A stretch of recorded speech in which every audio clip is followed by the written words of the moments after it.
Deuxième triangle, exercice 4. On me demande de vérifier si ce triangle il est rectangle. À la même méthode, on fait la réciproque du théorème de Pythagore. Donc on calcule, on met un point, on prend le plus grand des côtés. Le plus grand des côtés, il est là, df. Donc je fais df au carré, 8,6 au carré, ça vous donne 73,96.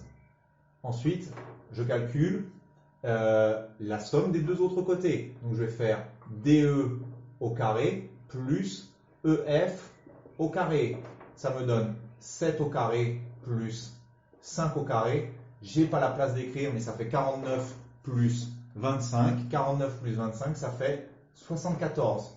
Donc regardez bien, on a trouvé pour ce côté-là au carré, le grand côté, on a trouvé 73,96. Et la somme des deux autres au carré, on a trouvé 74. Donc on n'a pas trouvé la même chose. C'est presque la même chose, mais ce n'est pas la même chose.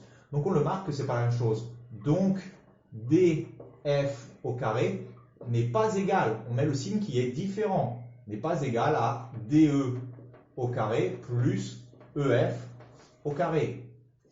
Donc comme ce n'est pas égal, comme c'est différent, il va falloir conclure. Donc on marque donc selon la contraposée du théorème de Pythagore, qu'est-ce qu'on va dire sur la contraposée du théorème de Pythagore? Le triangle DEF,